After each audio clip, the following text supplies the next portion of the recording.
இன்றைக்கி பூரிக்கு பட்டாணி கிரேவி பண்ண போகிறேங்க. அது எப்படி பண்ணலான்னு பார்க்கலாம்.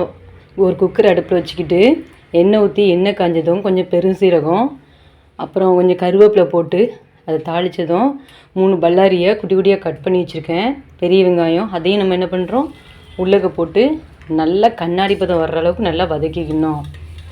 நல்லா வதக்கிட்டு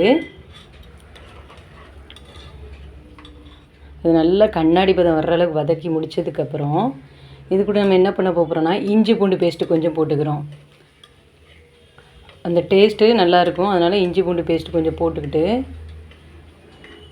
அந்த பச்சை வாசனை போகிற அளவுக்கு நல்லா வதக்கி விட்டுக்கணும்.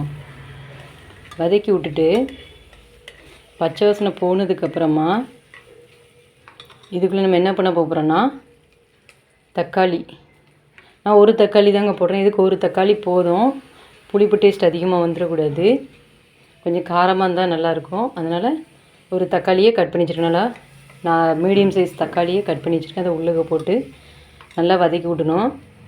இதுக்குள்ளே கொஞ்சம் உப்பு, நம்ம இதுக்கு தேவையான கிரேவிக்கு தேவையான உப்பை போட்டுக்கிறோம். ஒரு நல்லா 1/2 ஸ்பூன் உப்பு போட்டு திரும்ப கொஞ்சம் கிளறி கொடுக்கணும்.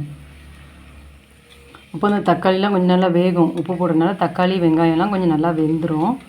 அதனால் நம்ம கொஞ்சம் உப்பு போட்டுக்கிறோம். 1/2 ஸ்பூன் உப்பு போட்டுக்கிறோம். இப்போ நான் ஒரு காஞ்ச பட்டாணியை நைட்டே ஊற வச்சுட்டேன். காஞ்ச பட்டாணி ஊற வச்சு நல்லா ஊறி இருக்குது. இந்த பட்டாணியை இதுக்குள்ளே போட போகிறோம்.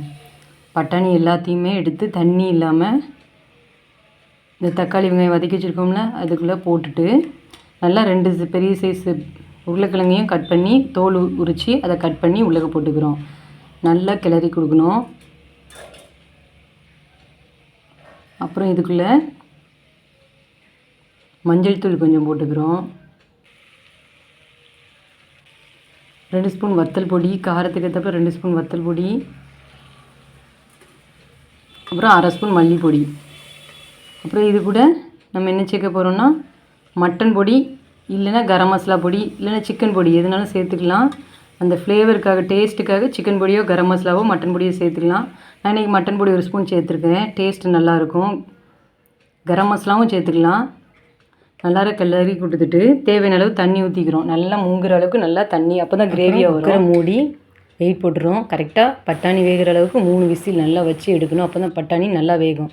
குக்கருக்கு ஏற்றாப்புல 3-4 விசில் வைக்கலாம். குக்கரை மூடி வெயிட் போட்டுக்கிறோம்.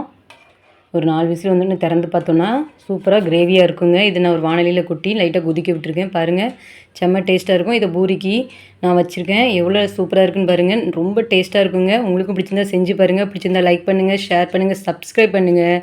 தேங்க்யூ.